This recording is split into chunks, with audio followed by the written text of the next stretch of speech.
തെരഞ്ഞെടുപ്പ് കമ്മീഷന് ഇത് എന്ത് പറ്റി വെറുതെ ഒന്ന് ചോദിച്ചു പോവുകയാണ്. കഴിഞ്ഞ കുറച്ച് നാളുകളായി കേന്ദ്ര സർക്കാരിനും ബിജെപിക്കും വേണ്ടി വിടുപണി ചെയ്യുകയാണ് എന്ന ആക്ഷേപം കമ്മീഷനുണ്ടായിരുന്നു. മഹാരാഷ്ട്ര തെരഞ്ഞെടുപ്പും ലോക്സഭാ തെരഞ്ഞെടുപ്പും എല്ലാം സംശയത്തിന്റെ മുനയിലേക്കാണ് കമ്മീഷനെ നിർത്തിയത്. തെളിവുകൾ സഹിതം രാഹുൽ ഗാന്ധി 2 തവണ കമ്മീഷനെതിരെ വാർത്താ സമ്മേളനം വിളിച്ചു ചേർത്തതാണ്. ആദ്യ വാർത്താ സമ്മേളനം കഴിഞ്ഞപാടെ രാഹുൽ ഗാന്ധിയെ പാഠം പഠിപ്പിക്കാൻ കമ്മീഷൻ ഇറങ്ങിയിരുന്നു. എന്നാൽ ഒരു മാസത്തിനു ശേഷം വീണ്ടും വാർത്താ സമ്മേളനം വിളിച്ച് രാഹുൽ ഗാന്ധി തെരഞ്ഞെടുപ്പ് കമ്മീഷനെതിരെ ആഞ്ഞടിക്കുകയും ചെയ്തു. ഈ വാർത്താ സമ്മേളനത്തോടെ രാഹുലിനെ അങ്ങനെ ഒതുക്കാൻ സാധിക്കില്ലെന്ന് മനസ്സിലാക്കിയ തെരഞ്ഞെടുപ്പ് കമ്മീഷൻ പതിയെ ബിജെപിയുടെ പിടിയിൽ നിന്ന് മാറി നടക്കുകയാണ്. ഇനിയും മോദിയും കേന്ദ്ര സർക്കാരും പറയുന്നത് കേട്ട് നടന്നാൽ പണി പാളുമെന്ന് മനസ്സിലാക്കിയ കമ്മീഷൻ പ്രതിപക്ഷം ഉന്നയിക്കുന്ന ആവശ്യങ്ങൾ ഇപ്പോൾ ഒന്നൊന്നായി അംഗീകരിക്കുകയാണ്. 2019 മുതൽ പ്രതിപക്ഷ പാർട്ടികൾ ഉന്നയിക്കുന്ന ഒരു ആവശ്യമുണ്ട്. വോട്ടെണ്ണുന്ന വേളയിൽ പോസ്റ്റൽ വോട്ടും EVM-ഉം ഒന്നിച്ച് എണ്ണരുതെന്നായിരുന്നു പ്രതിപക്ഷ പാർട്ടികൾ ആവശ്യപ്പെട്ടത്. ആദ്യം പോസ്റ്റൽ വോട്ടുകൾ എണ്ണുന്നതാണ് പതിവ്. എന്നാൽ പോസ്റ്റൽ വോട്ട് എണ്ണി തുടങ്ങി അത് തീരും മുമ്പേ EVM തുറന്ന് എണ്ണുകയായിരുന്നു പതിവ്. ആ നടപ്പ് രീതിയാണ് ഇവിടെ അവസാനിക്കുന്നത്.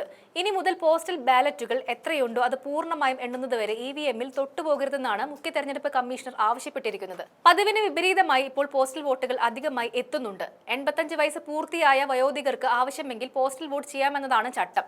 ഇത് ഉപയോഗിച്ച് തുടങ്ങിയതോടെ പോസ്റ്റൽ വോട്ടുകളുടെ എണ്ണം കുതിച്ചുയരുകയായിരുന്നു. ഇതോടെയാണ് പ്രതിപക്ഷം പോസ്റ്റൽ വോട്ടുകൾ പൂർണ്ണമായും ആദ്യം എണ്ണണമെന്ന് ആവശ്യപ്പെട്ടത്.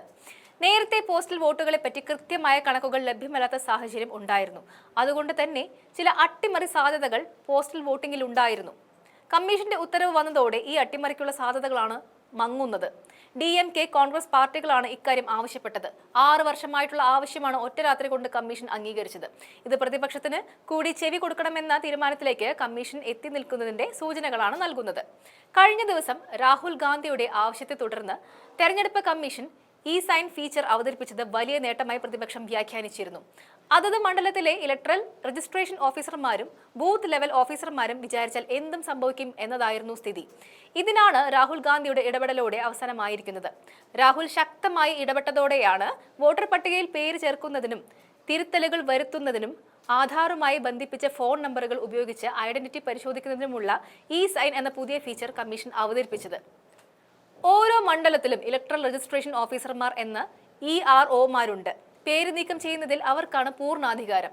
ഒരാളുടെ പേര് നീക്കം ചെയ്യാൻ ഒരു തെളിവും ഹാജരാക്കേണ്ടതില്ല എന്നതാണ് ഒന്നാമത്തെ വലിയ ആനുകൂല്യം.